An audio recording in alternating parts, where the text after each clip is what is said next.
किसी ने क्या खूब कहा है कि मिलाते हो उसी को खाक में जो दिल से मिलता है। मेरी जात चाहने वाला बड़ी मुश्किल से मिलता है। दोस्तों, एक बार की बात है, एक पंडित अपने बचपन के करीबी दोस्त से मिलने जा रहे थे जो बचपन से ही विकलांग था। पंडित के मित्र का गांव बहुत दूर था और उन्हें अपने मित्र के गांव तक पहुंचने के लिए कई छोटे छोटे गांवों से गुजरना पड़ता था। रास्ते में उसे एक आदमी मिला, वह आदमी भी उसके साथ चलने लगा।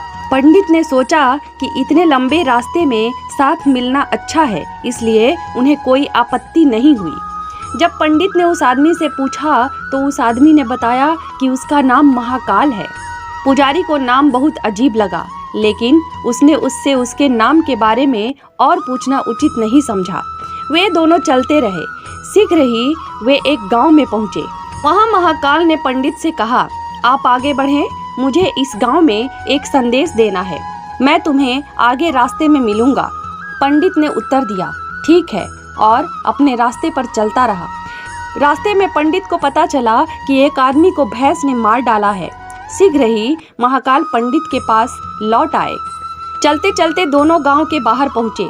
वहां उन्हें एक छोटा सा मंदिर दिखाई दिया। वहां रहने की व्यवस्था ठीक लग रही थी और पंडित के दोस्तों का गांव भी अभी दूर था, इसलिए उन्होंने रात्रि विश्राम वहीं करने का निर्णय लिया। पंडित ने महाकाल से कहा, थकावट बहुत हो गई है, अतः हमें यहीं विश्राम करना चाहिए, हम कल सुबह फिर निकलेंगे। महाकाल ने उत्तर दिया, ठीक है, लेकिन मुझे पास के गांव में किसी को कुछ वस्तु देनी है तो मैं वो देकर आऊंगा। इतना कहकर महाकाल चले गए। थोड़ी देर बाद पंडित ने देखा कि गांव में धुआं उठ रहा है और धीरे धीरे पूरे गांव में आग लग गई है। यह वही गांव था जहां पर महाकाल गए थे। यह देखकर पंडित को आश्चर्य हुआ और उसने मन ही मन सोचा, यह महाकाल जहां भी जाते हैं वहां किसी न किसी प्रकार की हानि क्यों होती है, जरूर कुछ गड़बड़ है। कुछ देर बाद महाकाल मंदिर लौट आए। सुबह होते ही दोनों अपने गंतव्य की ओर चल पड़े।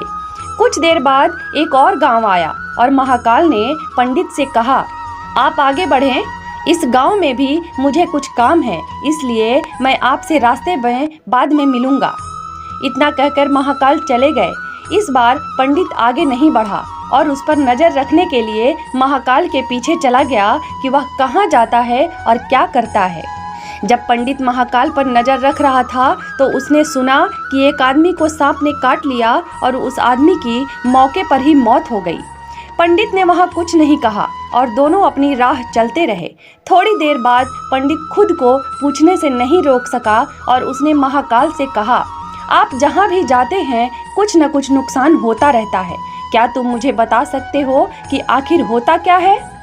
महाकाल ने पंडित को जवाब दिया, आप एक बुद्धिमान व्यक्ति लगते हैं, इसलिए मैं आपके साथ चलने लगा, क्योंकि बुद्धिमानों की संगति हमेशा अच्छी होती है। लेकिन फिर भी तुम्हें समझ नहीं आया कि मैं वास्तव में कौन हूँ।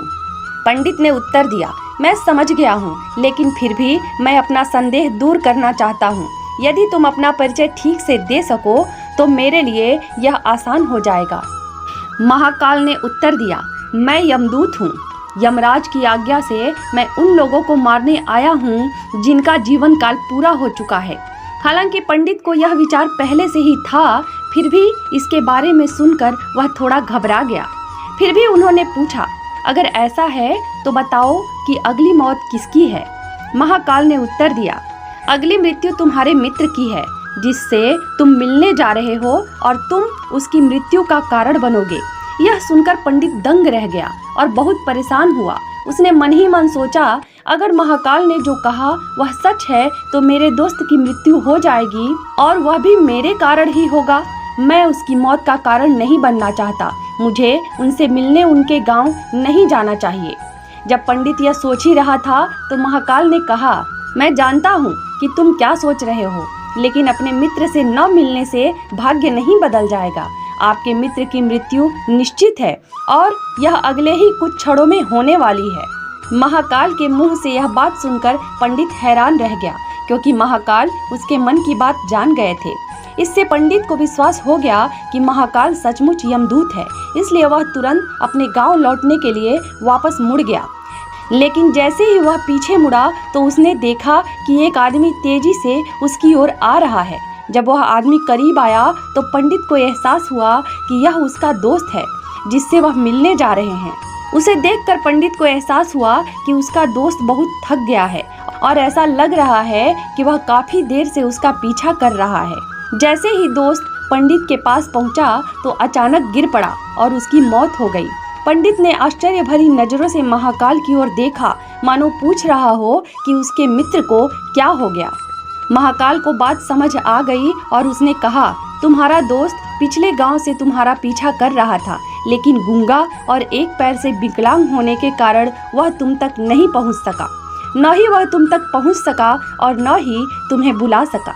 उसने आप तक पहुंचने के लिए अपने शरीर की सारी ताकत लगा दी, लेकिन बुढ़ापे में शरीर में इतनी ताकत नहीं रहती, इसलिए आपके दोस्त की दिल का दौरा पड़ने से मृत्यु हो गई और आपके कारण ही उसने अपने शरीर की सीमा लांघी। वह आपके पीछे दौड़ रहा था, पहुंचने की कोशिश कर रहा था। यह सुनकर पंडित को एहसास हुआ कि महाकाल अवश्य ही यमदूत हैं। पंडित एक ज्ञानी व्यक्ति थे और जानते थे कि मृत्यु पर किसी का वश नहीं है और सभी को एक दिन मरना है, इसलिए उस वक्त वह खुद को संभालने में कामयाब रहे। पंडित को उत्सुकता हुई और पूछा, क्या आप मुझे बता सकते हैं कि मेरी मृत्यु कब और कैसे होगी? महाकाल ने उत्तर दिया, हालांकि किसी भी सामान्य प्राणी के लिए यह जानना उचित नहीं है, क्योंकि कोई भी प्राणी अपनी मृत्यु के बारे में जानकर परेशान हो जाता है, लेकिन आप एक बुद्धिमान व्यक्ति हैं और यह देखकर कि आप अपने मित्र की मृत्यु को कैसे स्वीकार कर पाए, मुझे ऐसा लगता है कि आप अपनी मृत्यु के बारे में जानने के बाद भी परेशान नहीं होंगे। आज से ठीक 6 महीने बाद किसी दूसरे राजा के राज्य में फांसी लगने से तुम्हारी मृत्यु हो जाएगी और आश्चर्य की बात यह है कि तुम स्वयं अपनी फांसी को सहर्ष स्वीकार कर लोगे। महाकाल जाने लगे, क्योंकि अब उनके पास पंडित के साथ रहने चलने का कोई कारण नहीं था। महाकाल के जाने के बाद पंडित ने अपने दोस्त की मृत्यु के बाद की सभी रस्में निभाई और अपने गांव लौट आए। कोई भी व्यक्ति कितना भी ज्ञानी क्यों न हो, अपनी मृत्यु के बारे में जानकर परेशान हो जाता है और मृत्यु से बचने का प्रयास करता है। पंडित ने भी ऐसा ही किया। क्योंकि पंडित एक प्रसिद्ध विद्वान थे, इसलिए राजा भी उनके बारे में जानते थे। उसने सोचा कि राजा के पास कई बुद्धिमान मंत्री हैं और हो सकता है कि वे उसकी मृत्यु से संबंधित समस्या का समाधान खोजने में उसकी मदद कर सकें। तो पंडित राजा के दरबार में पहुंचा और राजा को पूरी बात बताई। राजा ने यह समस्या अपने मंत्रियों से साझा की और उनसे सलाह मांगी। काफी विचार विमर्श के बाद यह निर्णय लिया गया कि यदि पंडित की बातें सच हैं तो 6 महीने बाद उनकी मृत्यु हो जाएगी, लेकिन इसके लिए उन्हें दूसरे राज्य में जाना होगा। यदि वह राज्य से बाहर न जाएं तो उनकी मृत्यु टल सकती है। इसलिए पंडित के लिए महल में रहने की व्यवस्था की गई और राजा की अनुमति के बिना कोई भी व्यक्ति उनसे नहीं मिल सकता था। लेकिन पंडित को कहीं भी आने जाने की इजाजत थी, ताकि उसे ऐसा न लगे कि वह राजा की कैद में है। यद्यपि पंडित को अपनी इच्छा से जाने की अनुमति थी, फिर भी वह डर के कारण बाहर जाने से बचता था। धीरे धीरे समय बीतता गया। मृत्यु वाले दिन से एक दिन पहले पंडित डर के मारे जल्दी से सो गया, ताकि रात और अगला दिन जल्दी से बीत जाए और उसकी मृत्यु टल जाए। लेकिन पंडित को नींद की बीमारी थी, जिसके बारे में उन्हें खुद नहीं पता था। सोने के बाद वह नींद में चलने लगा। वह उठकर कमरे से बाहर चला गया और महल के घोड़े के अस्तबल की ओर चला गया। किसी ने उसे रोका या किसी प्रकार की पूछताछ नहीं की, क्योंकि सभी सेवक जानते थे कि वह राजा का विशेष अतिथि है। अस्तबल में पहुंचकर उसने सबसे तेज घोड़ा उठाया और राज्य से बाहर चला गया। नींद की बेहोशी की हालत में दूसरे राज्य में पहुंच गया।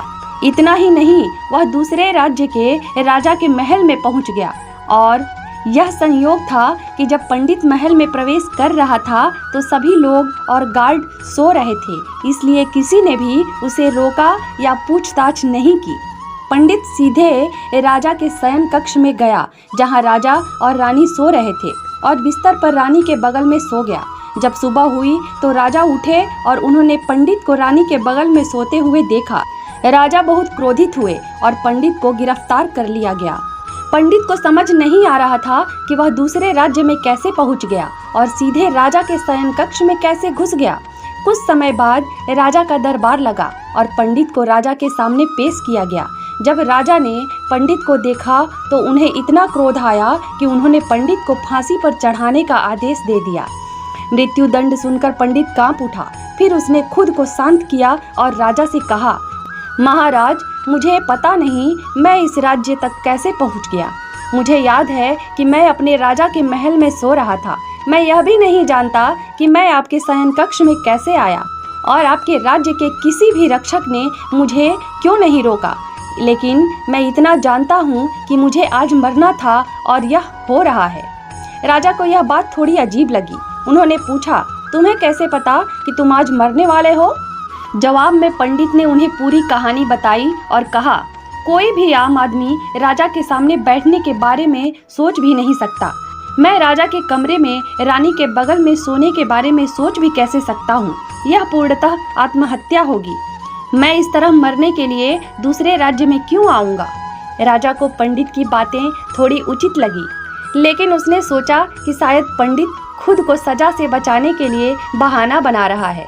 क्योंकि पड़ोसी राज्य का राजा उसका मित्र था, उसने तुरंत कुछ सैनिकों के साथ राजा के पास एक पत्र भेजा और पंडित की बातों की सत्यता का प्रमाण मांगा। सैनिक शाम होने से पहले ही लौट आए और उन्होंने राजा को बताया। पड़ोसी राजा का जवाब था, पंडित ने जो कहा वह सच है और हम भी नहीं जानते कि वह आधी रात को वहां कैसे पहुंच गया। उसे मौत की सजा देना उचित नहीं होगा। लेकिन अब एक नई समस्या खड़ी हो गई है, क्योंकि राजा ने पूरी कहानी जाने बिना ही पंडित को मृत्यु दंड दे दिया था। अब यदि पंडित को फांसी नहीं दी गई तो राजा के कथन का अपमान होगा और यदि राजा की बात रखने के लिए सजा दी गई तो पंडित की मृत्यु गलत होगी। राजा ने यह बात अपने मंत्रियों से कही और काफी चर्चा के बाद वे निष्कर्ष पर पहुंचे और कहा, आपको पंडित को सूती धागे से फांसी दे देनी चाहिए। इससे आपके वचनों का सम्मान बना रहेगा और पंडित की मृत्यु भी नहीं होगी, क्योंकि एक धागे से फांसी पर चढ़ने से उनकी मृत्यु नहीं हो सकती। राजा को यह विचार उचित लगा और उसने वही आदेश दे दिया। राजा के कहे अनुसार पंडित को फांसी देने के लिए सूती धागे का फंदा बनाया गया।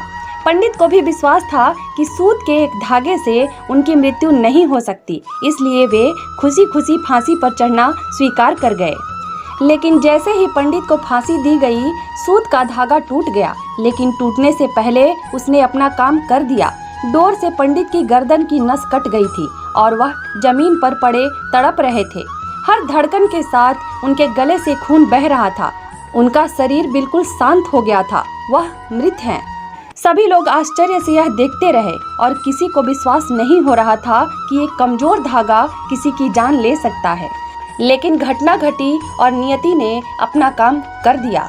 दोस्तों, अगर पंडित ने महाकाल से उसकी मौत के बारे में नहीं पूछा होता तो वह राजा के महल में कैद होकर हर दिन डर डर कर जीने की बजाय अगले 6 महीने तक कहीं बेहतर जिंदगी जी रहा होता। इसलिए भगवान ने हमें भविष्य जानने की क्षमता नहीं दी है ताकि हम अपना जीवन बेहतर तरीके से जी सकें। एक पंडित की मृत्यु का संबंध उसके मित्र से था, क्योंकि यदि वह अपने मित्र से मिलने नहीं जा रहा होता तो रास्ते में उसे महाकाल नहीं मिलते और पंडित उससे उसकी मृत्यु से संबंधित प्रश्न नहीं पूछता। जो होना है वो होकर ही रहता है। हम चाहे कितनी भी सावधानियां बरतें या कितने भी उपाय करें, लेकिन हर घटना और उस घटना का पूरा ताना बाना पूर्व निर्धारित होता है, जिससे हम रत्ती भर भी नहीं हट सकते।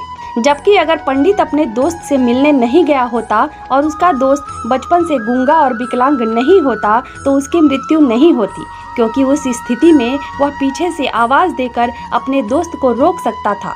यानी प्रकृति ने उन्हें बचपन से जो विकलांगता दी थी उसका संबंध उनकी मृत्यु से था।